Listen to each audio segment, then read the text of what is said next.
Estamos no ano 5.785 desde a criação do homem no Jardim do Éden, no Jardim do Éden, onde Adão e Rava foram criados. Nós temos aqui no nosso canal estudos semanais, leitura das porções diárias de Torá feitos exclusivamente para você, com muito carinho, muito amor. Que o Eterno te abençoe. Muito bem-vindo aqui. Que o Eterno te agracie com ricas bênçãos. Seja você aí cheio de brahot sobre a tua vida.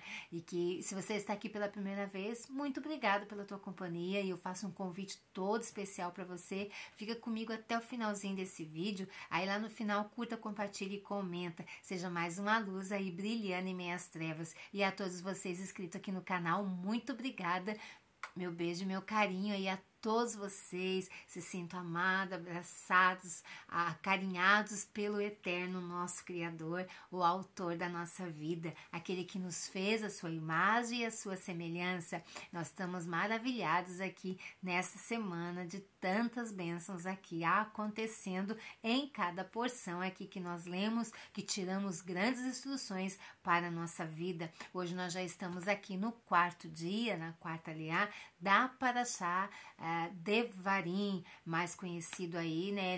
Devarim é o quinto livro de Torá, quinto Sefer de Torá, e é muito conhecido o livro de Devarim como o livro de Deuteronômio, né? Mas Devarim aí no original, que significa palavras, né? Palavras ali que Moshe Rabbeinu, antes do nosso povo entrar ali, pisar em Israel e tomar posse da terra prometida, Moshe Rabbeinu vai lá e passa toda a instrução desde o período de 40 anos ali que eles passaram no deserto antes da entrada em Eretz Israel. Então aqui nós estamos falando essa semana sobre a Parashá Devarim, que leva o mesmo nome do livro, né, do quinto Sefer de Torá. Eu Narashá aqui no Torá e Prosa, como eu já falei para vocês, nós estamos aqui na quarto dia da nossa porção aqui.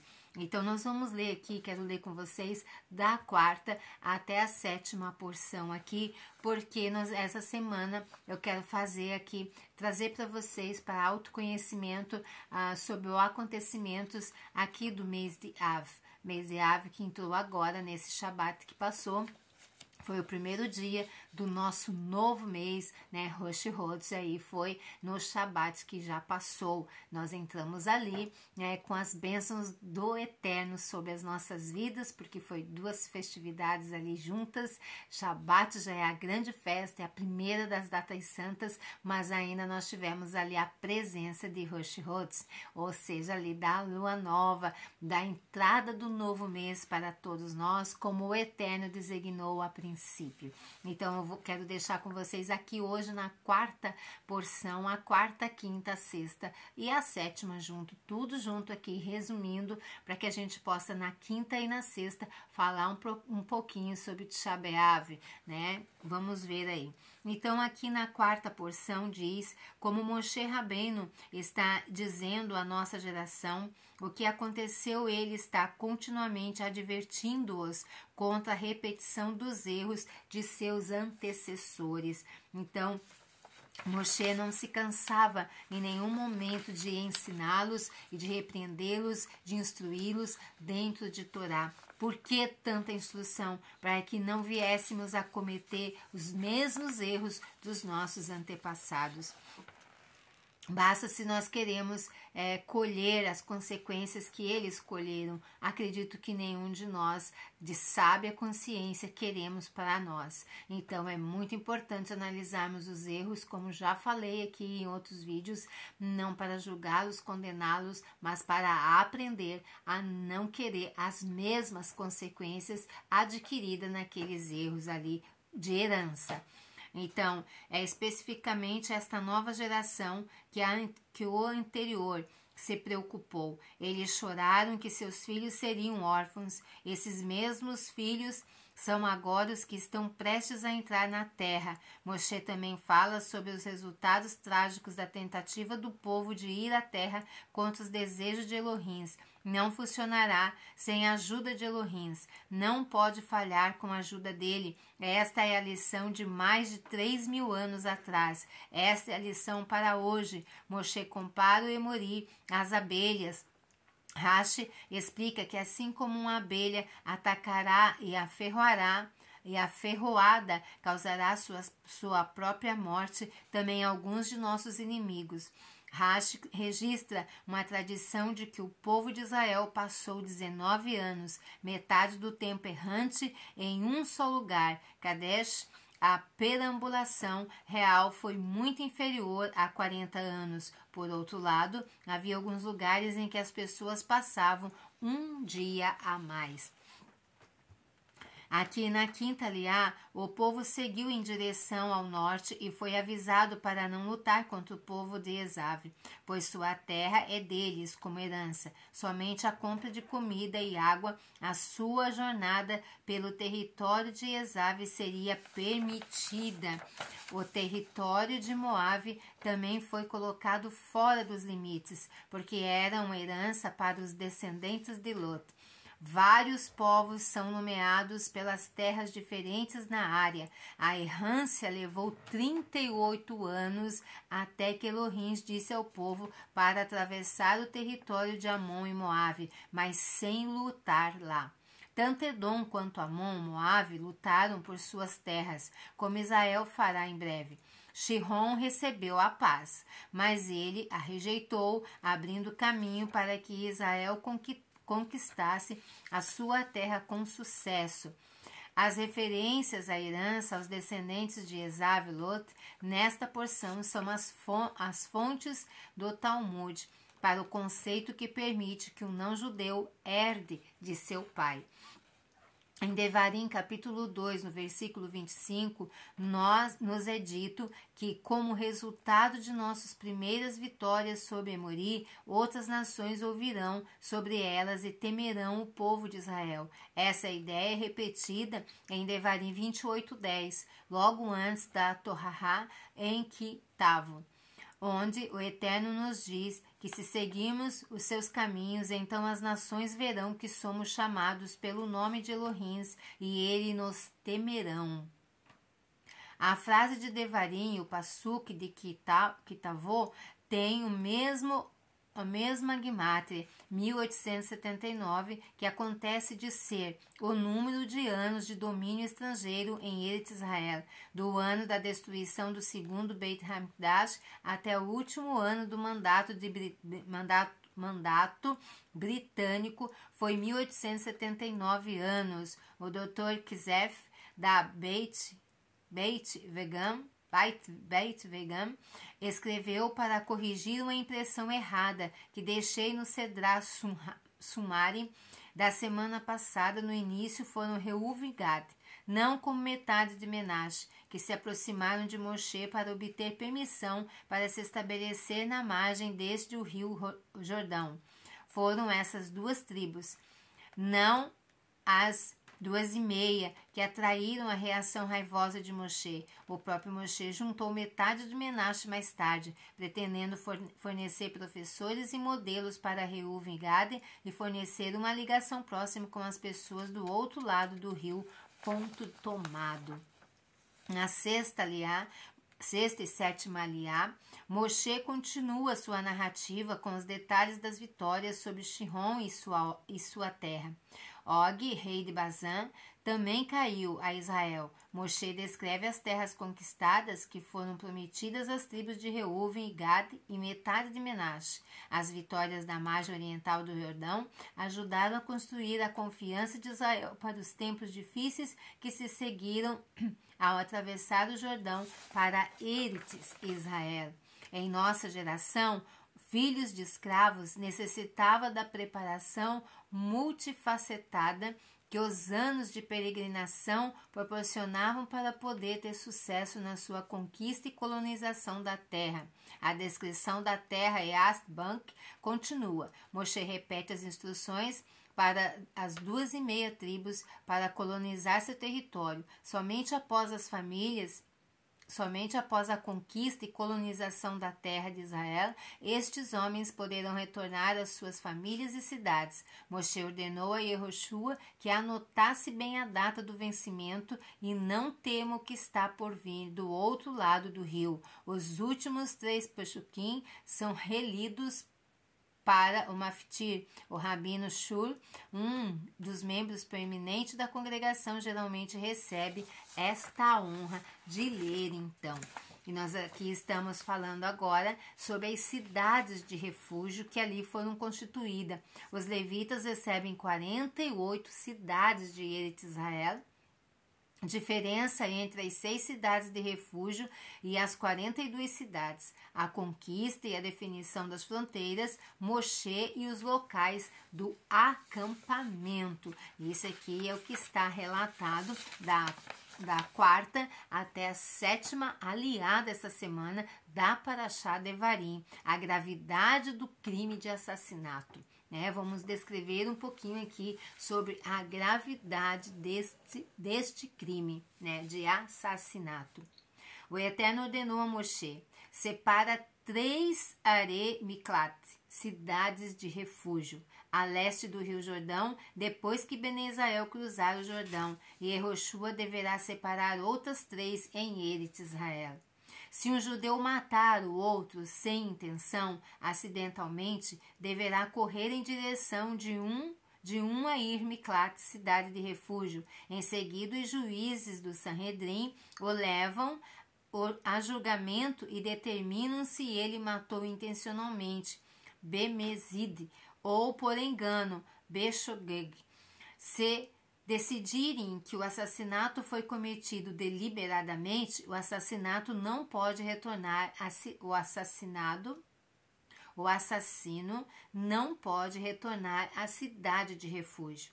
É condenado à morte pelo Beit Din, desde que tenha sido advertido e 2 pessoas tenham testemunhado o assassinato. Entretanto, se os juízes decidirem que o assassinato ocorreu por acidente, por exemplo, a pessoa estava cortando madeira e o ferro do machado voou e matou com circunstante, eles o mandam de volta a ir a Miklat, a cidade de refúgio. Apenas lá ele estará a salvo do Goel Hadam. O Goel Hadam, que é o redentor do sangue, é o parente mais próximo da vítima. Ele tem o direito de matar o assassino em qualquer local, fora de um Miklat, mas jamais dentro de um Ir Miklat. Por que a Torá permite que o Goel Hadam mate um assassino? Para entender essa parte, vejamos o que a Torá nos diz sobre o pecado do assassinato. A seriedade de se destruir uma vida.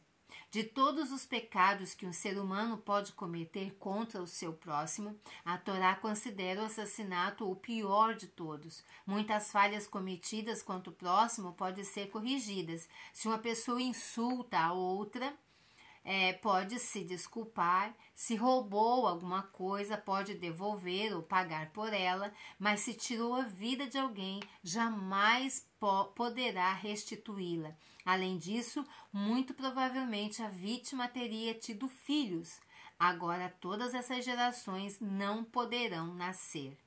Assim, é como se o assassino tivesse matado todas essas pessoas porque as impediu de vir a este mundo. Quando Caim assassinou seu irmão Hevel, o Eterno repreendeu dizendo: o sangue de seu irmão e o sangue de todos os filhos que ele poderia ter clamado por mim na terra. O sangue da vítima clama por Elohim e lhe pede: castigue o assassino. Mesmo se alguém for morto por engano, seu sangue clama a Elohim e exige punição. Se o assassino tivesse sido uma pessoa justa, o Eterno não permitiria que este ato acontecesse através dele. Por isso, Goel Hadam tem o direito de puni-lo. Entretanto, quando matou sem intenção, o assassino pode escapar de uma cidade de refúgio e lá pode escapar a uma cidade de refúgio e lá ficar a salvo do Goel Hadam.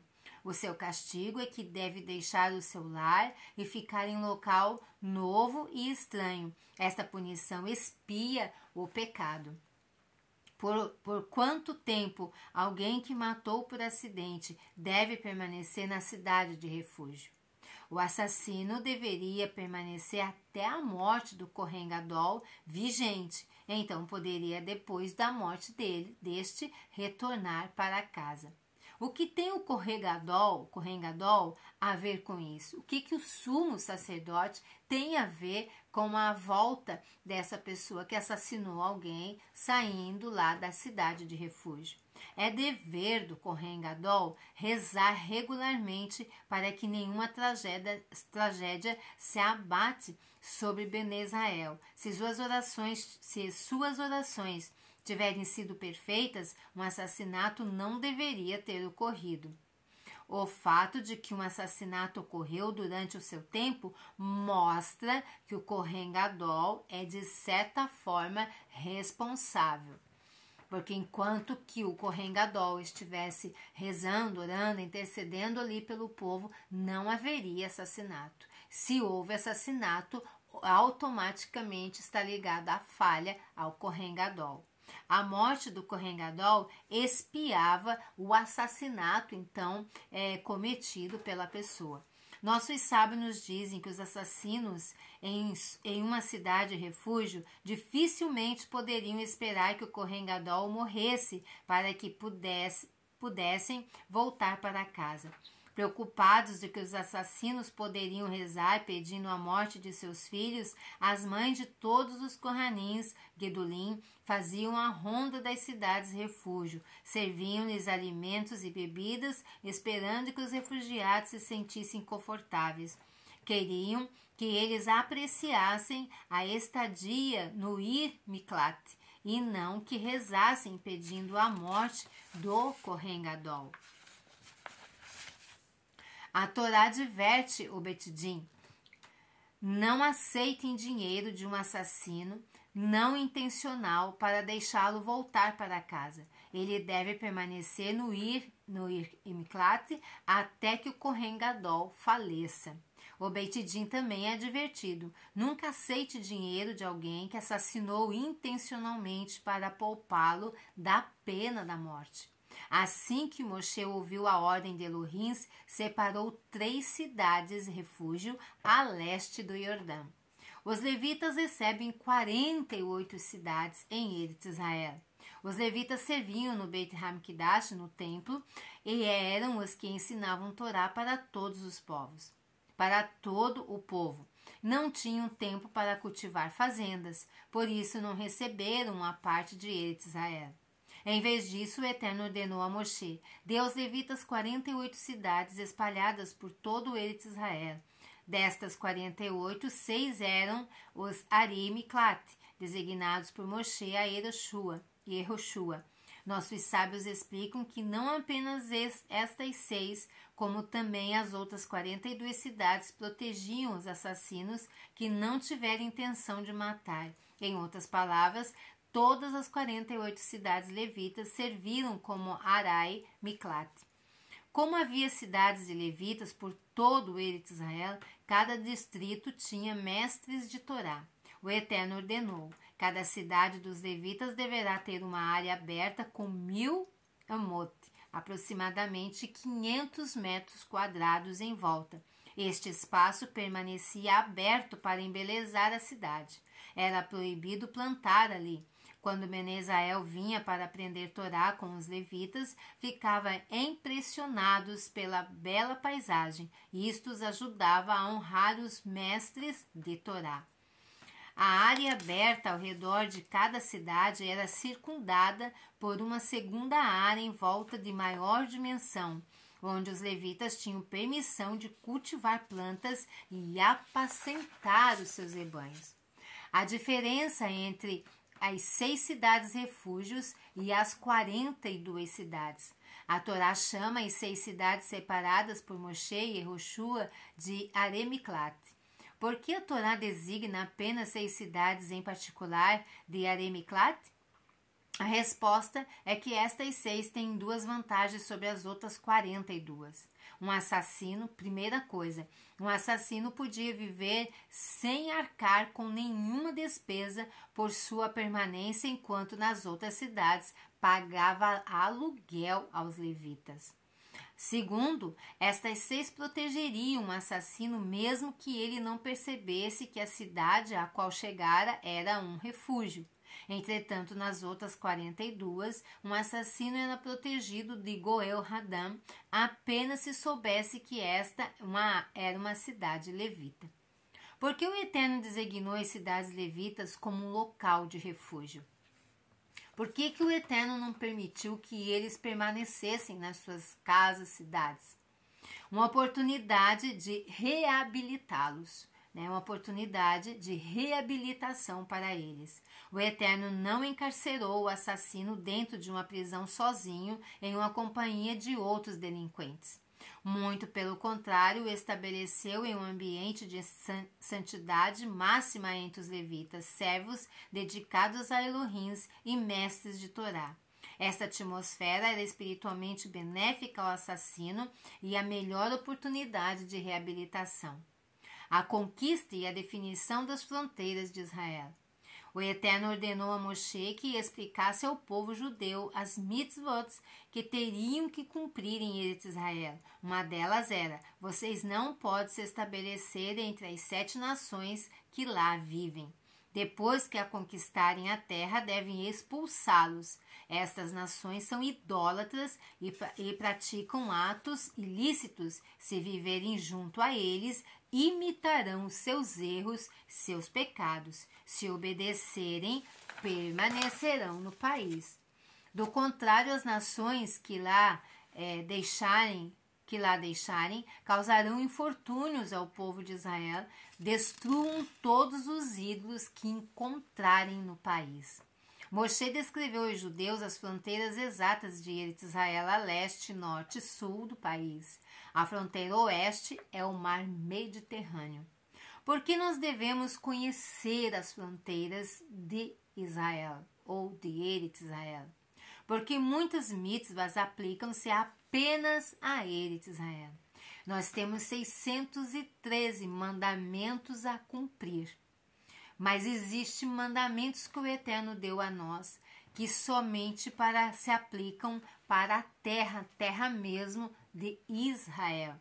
Por exemplo, terumot, que são as doações aos sacerdotes, aos kohanins, e masrot, que são os dízimos, são separados do grão, vinho, azeite de oliva, que vêm apenas da produção de Eretz Israel. Os sábios instituirão que trumot e masrot sejam separados também de frutas e vegetais. Por isso, precisamos saber as fronteiras exatas do país para saber se a produção crescia ou não em Eretz Israel. Moshe e os locais do acampamento. O Eterno ordenou a Moshe: anote o nome de cada lugar onde Bnei Israel acampou durante os 40 anos em que caminhou pelo deserto. Primeiro nome que Moshe escreveu foi Ramsés. Nesta cidade egípcia, Bnei Israel havia se reunido para começar a jornada pelo deserto. De Ramsés, tinha seguido a um local no deserto chamado Sucot. Porque era chamado de Sucot? Porque nós temos a nossa festa de Sucot. Mas Sucot também é nome de uma cidade. Mas e por que era este lugar chamado de Sucot? Está relacionado à palavra lehassot, que é cobrir. Porque em Sucot o Eterno cobriu Bnei Israel com as nuvens da glória. Moshe continuou a anotar o nome de cada lugar onde Bnei Israel tinha acampado. A lista completa abrangia 42 locais, terminando com as planícies de Moabe. Por que o Eterno desejava estes nomes registrados na Torá? Qual é a intenção do Eterno que esses nomes ficassem ali registrados? Porque o Eterno pediu a Moshe que listasse todas as paradas feitas por Bnei Israel. que interesse poderiam ter para as futuras gerações? Eis aqui algumas das respostas. A primeira: após o pecado dos espiões, o Eterno puniu a geração de Moshe com 40 anos vagando pelo deserto. Poderíamos pensar que o Eterno forçou os judeus a vagar constantemente. Por isso o Eterno disse a Moshe que registrasse todos os locais em que acamparam, para nos mostrar que Bene Israel frequentemente acampava e descansava. Repousaram em 14 locais antes que pecassem com os espiões. Desconte esses da lista total dos 42 locais. Teremos então que, após o decreto de Elohim a permanecer no deserto por 40 anos, eles passaram por apenas 28 lugares.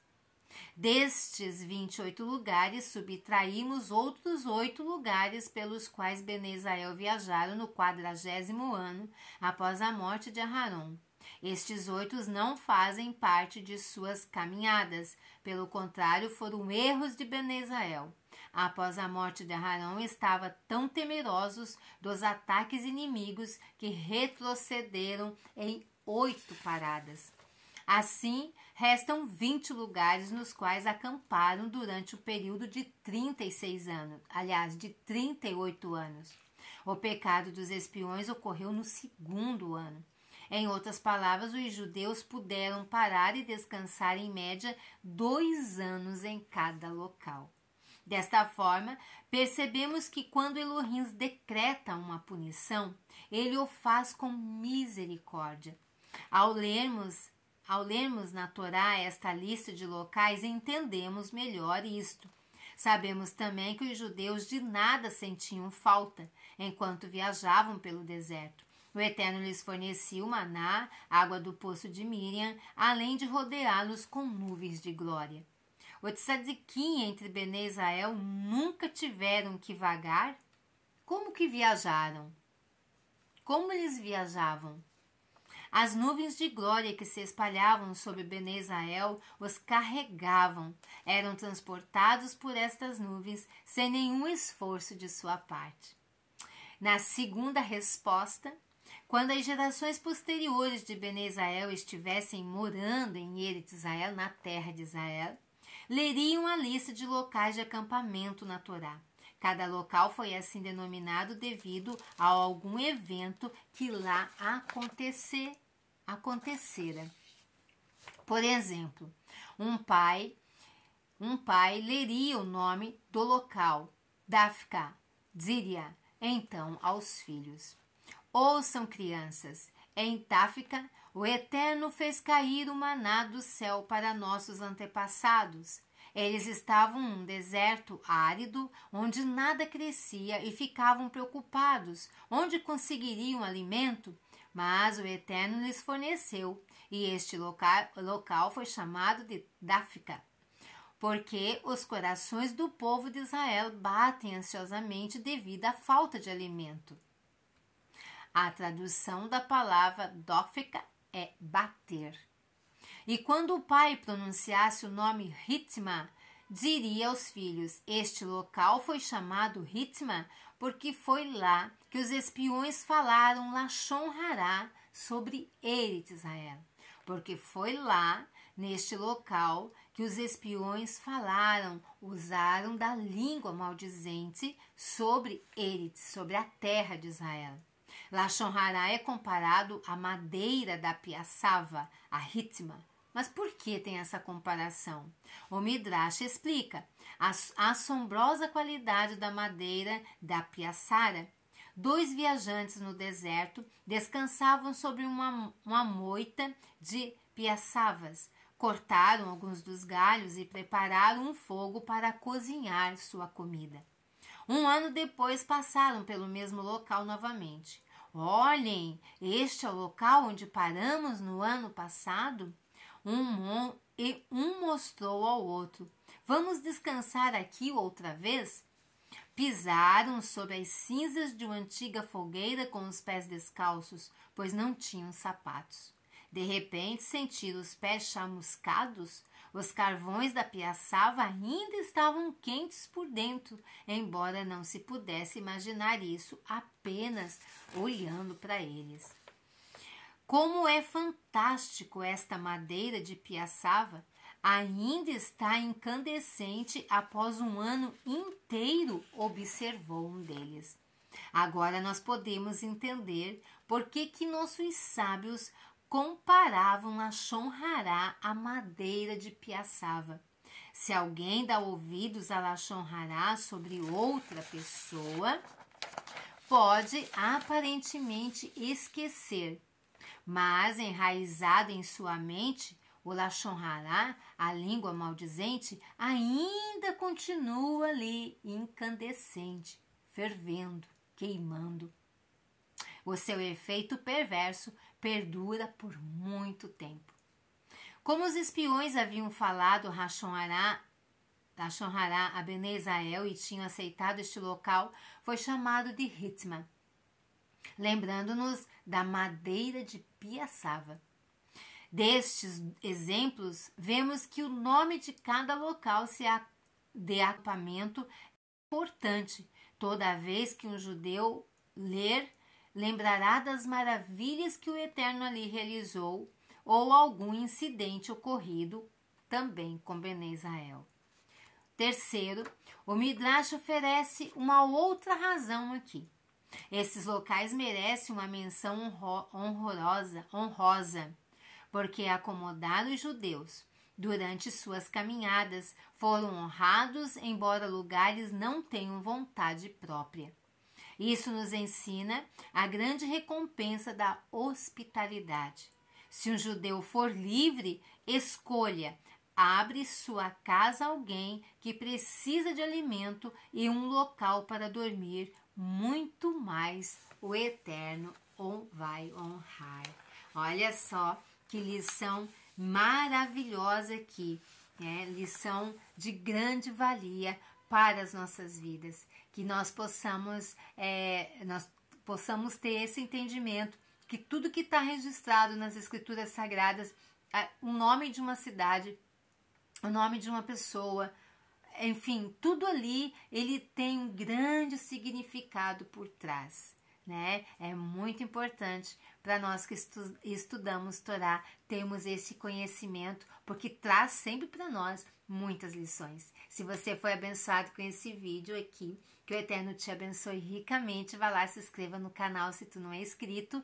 E se você gostou, claro, e moveu o teu coração, seja mais uma luz aí brilhando em meio às trevas, porque juntos nós vamos mais longe, somos muito mais fortes, vamos muito mais longe, alcançamos muito mais pessoas. Que você faça parte desse grande luzeiro aqui, a clarear e a brilhar em meio às trevas. A todos vocês inscritos, muito obrigada pela tua companhia. Lehitraot. Até a próxima. E não esqueça de ativar o sininho para receber as notificações.